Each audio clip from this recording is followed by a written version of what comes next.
I want to go to the cocktail party next. The Okay. Georgia-Florida game. And I wrote that down correctly then, right? Georgia, Florida. yes, do not mess that up. It's the Georgia-Florida game. And I want to start, Brent, by giving Florida a lot of props because all the negativity with Billy Napier coming into the season, you heard it, everybody heard it. For them to get blown out by Miami, and then now to watch them play, they haven't quit. They've continued to fight, and you're starting to see young guys really make plays and have an impact on the squad. And that's, I think, probably the thing I like the best. CJ Lagway, dude, or DJ, excuse me, DJ Lagway. You watch him. Dude's got a hose. I mean, he can throw it through a car wash and not get the ball wet. Like he's got that kind of cannon. And he's going to make big plays. He's got an elite arm. He wants to push the ball down the field. By the way, he was the number 3 recruit in the country last year. Yeah. I mean, that he was one of the best quarterbacks in the nation, period. And you see why. And you see he's also a dual threat. He can run it. He's rushed it in every game and made big plays with his feet. This guy in this spot against Georgia, I think can have some success. But I'm more impressed. I don't think they're going to win the football game, but I'm more impressed that they've stayed positive. They're starting to build, and you see them. They haven't quit on their coach. I've been impressed by what I've seen with Florida over the last several weeks. Well, it gets interesting, obviously, for their schedule because they got Georgia this week, and then Oof. at Texas, LSU, Ole Miss, Ole and Miss. then the what should be pretty able for them to handle, but at Florida State to finish out. But when you talk about with Lagway, you could tell that, like, obviously when they came in the game against Tennessee, you're fighting to win that game, so you just kind of got to go with it. But against Kentucky, it was, hey, we're going to run the football, and then we're going to take play action deep shots, and we're going to protect him. I think it was like maybe 14 or 17 attempts, one of those two, but throwing the ball down the field, and he can definitely do that.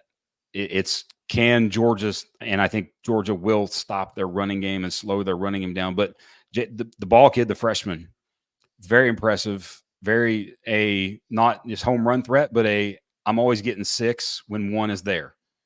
I'm getting 7. I'm making this cut, setting up 5 TDs.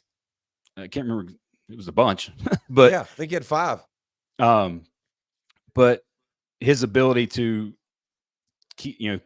minimize the negative runs and keep them in positive situations, setting up blockers. I think if they are able to stay in the game and keep this a game into the second half, it's because of that. It's because they're keeping the ball, they're hitting a big play or two, and then his ability to run. And because Johnson, you don't know about Johnson's availability. I haven't seen any report or anything related to that yet.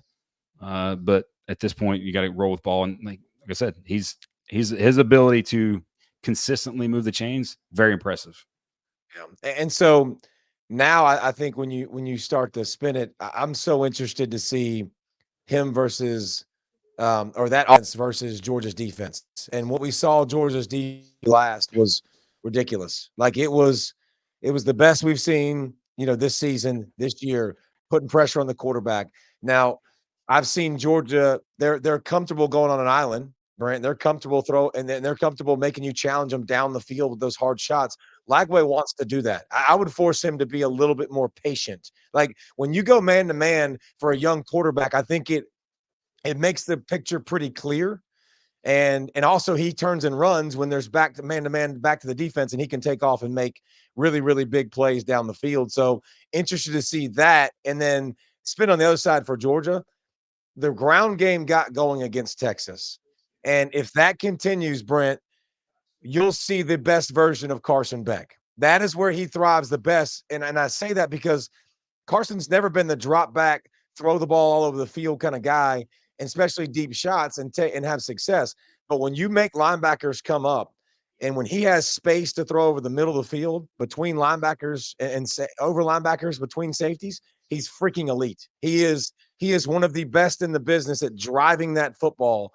And so I'm interested to see if Georgia continues the ground game. Can ETN keep rolling? And Ratledge coming back should or supposedly. Yep. Like we'll see. He was the emergency, I think, center in the last game against Texas. Obviously, 2 weeks later, you would think that he gets back and gets some time, some rotation, the guard rotation.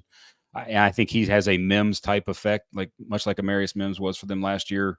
It makes everything else around them better on their offense, and if that plus the running game, I do think that takes care of business. That Georgia takes care of business in the cocktail party.